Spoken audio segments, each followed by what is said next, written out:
7,5 millions d'abonnés à la 3G en 2015 contre 200 000 en 2013, le virage de la vulgarisation du numérique est pris en Côte d'Ivoire.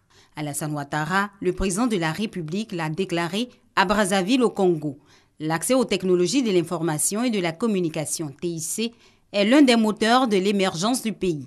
Le président s'exprimait ainsi à l'ouverture du 4e forum économique Forbes Afrique. Mais l'accès à Internet reste encore coûteux pour les populations. Ça me revient cher parce que chaque jour, j'ai fait un abonnement de 515 francs. À la maison, nous utilisons l'Internet, mais nous payons, ce n'est pas gratuit. C'est cher à la maison. Par contre, à l'université, c'est gratuit parce que nous disposons d'un Wi-Fi. Une situation qui trouvera certainement une réponse dans les mois à venir. Pour une connectivité de mieux en mieux assurée, le gouvernement a consenti de gros efforts selon le ministre de la Poste et des TIC.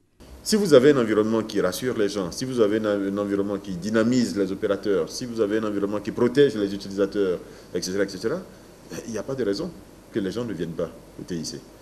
Donc c'est ce que nous avons commencé par faire ici, en mettant en place les bases, les soubassements d'un environnement dynamique, d'un environnement performant des TIC.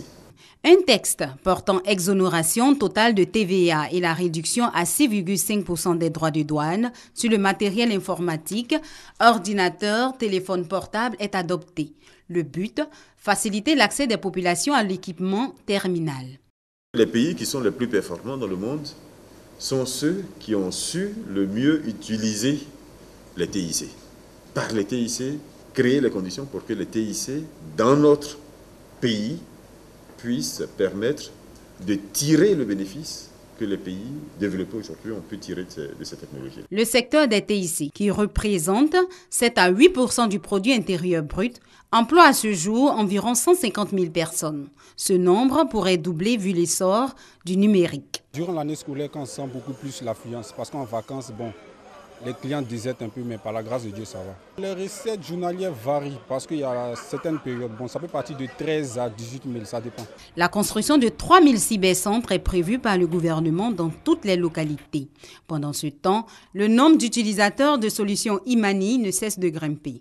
8 milliards de francs CFA, c'est le montant des transactions financières effectuées par jour. Le e-commerce également est en pleine évolution. Nous sommes en train d'amorcer la phase que nous appelons les e-services, qui sont les services à la population. Très bientôt, les citoyens ivoiriens pourront payer leurs impôts en ligne.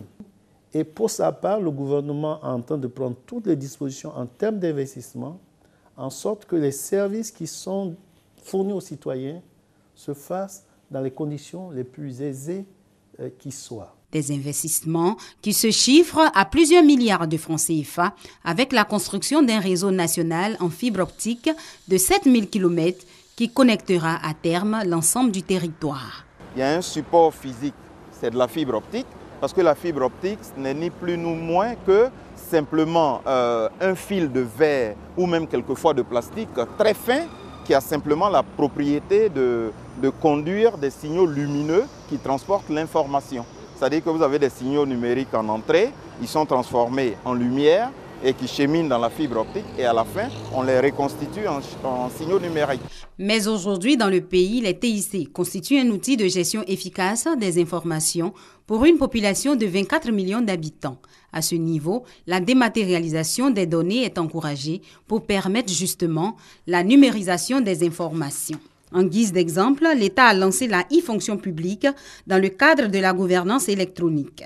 Dorénavant, chaque fonctionnaire dispose d'un espace appelé espace fonctionnaire qui lui permet d'avoir accès à toutes les informations le concernant. Ce processus de la gouvernance électronique va toucher également les domaines de l'éducation, de la santé, de la gestion budgétaire et de l'agriculture.